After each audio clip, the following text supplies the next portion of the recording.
Let's proceed to the 13-digit International Standard Book Number or 13-digit ISBN. Since January 1, 2007, ISBN has contained 13 digits.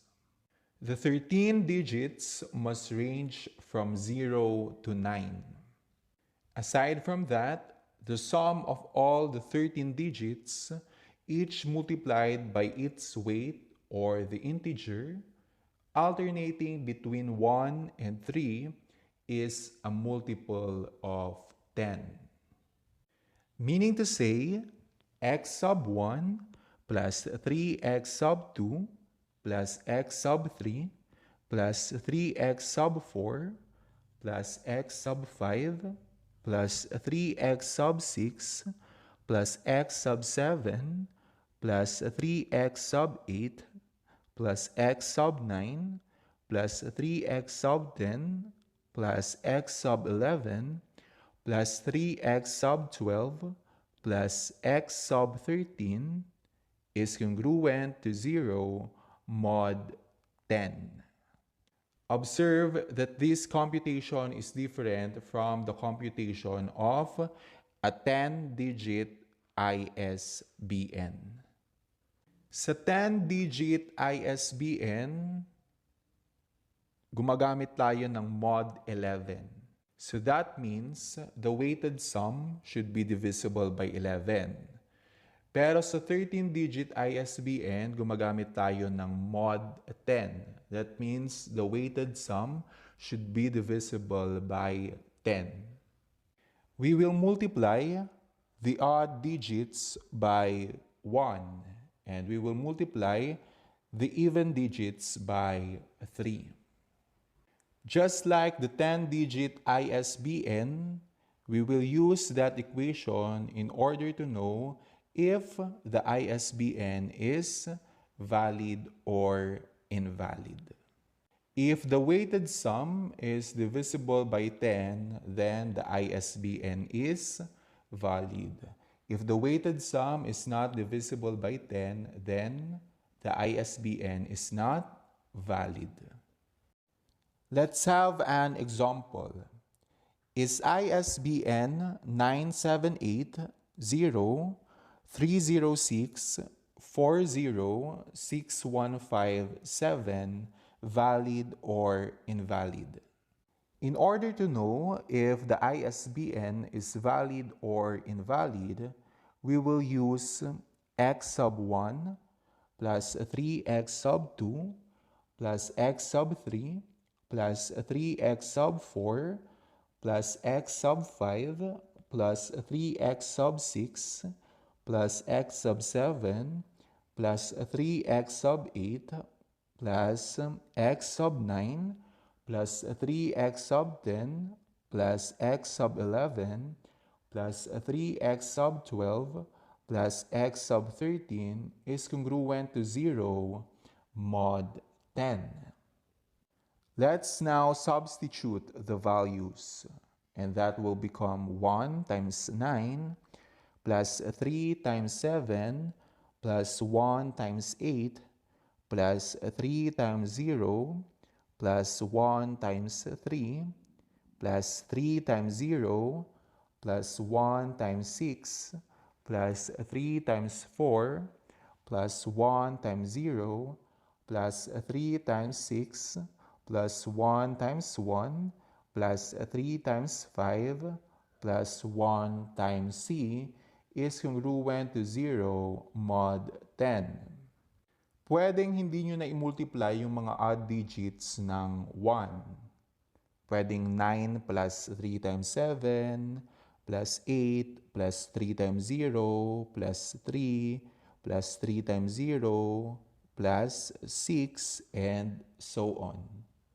Let's now compute the weighted sum.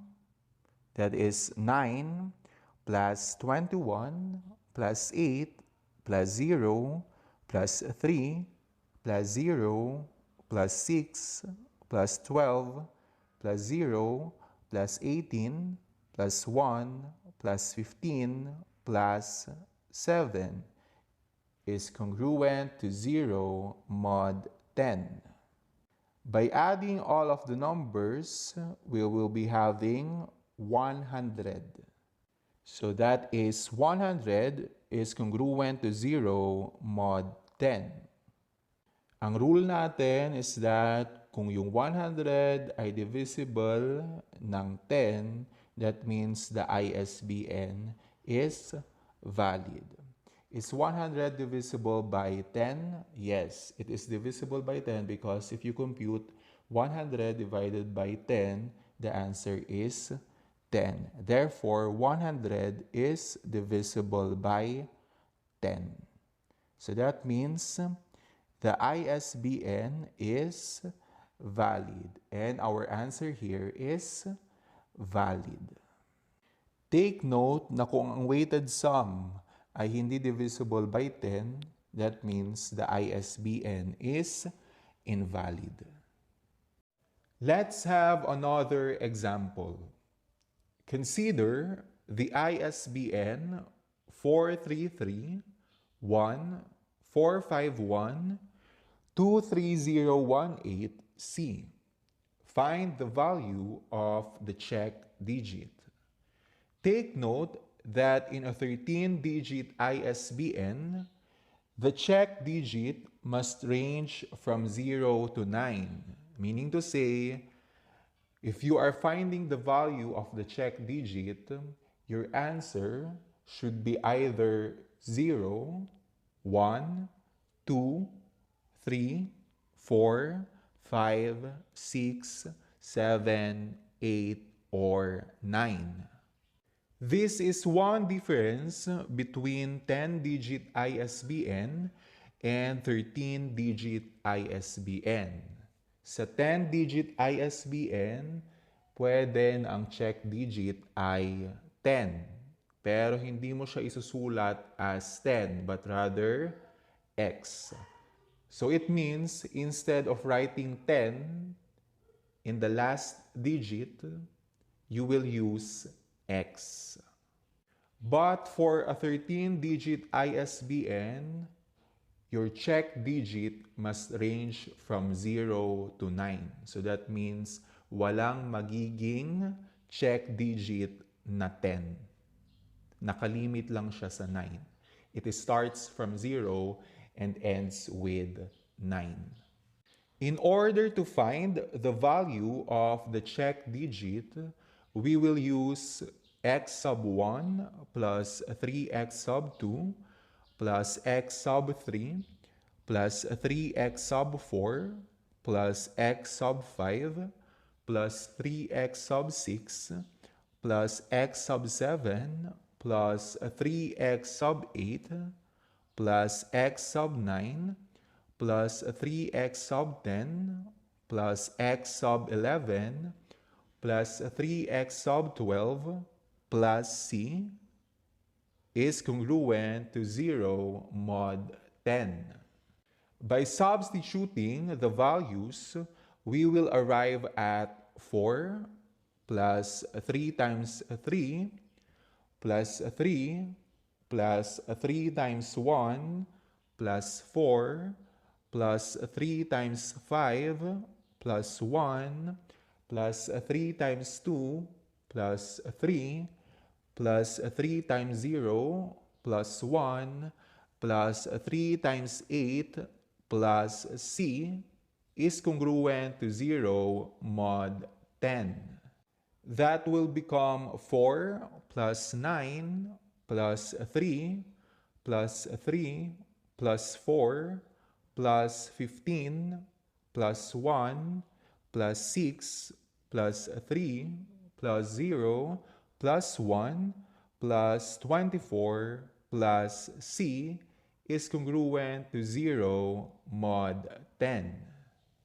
4 plus 9 plus 3 plus 3 plus 4 plus 15 plus 1 plus 6 plus 3 plus 0 plus 1 plus 24 plus c is equal to 73 plus c. So that will become 73 plus c is congruent to 0 mod 10. Now, you need to find a value of C that when added to 73, the result should be divisible by 10. 80 is divisible by 10. So that means, hahanap tayo ng value ng C na kung i-add natin sa 73 ay magiging 80. So that means 80 minus 73 is equal to 7. 73 plus 7 is equal to 80. Therefore, the value of C is 7. 73 plus 7 is equal to 80. So that will become 80 is congruent to 0 mod 10.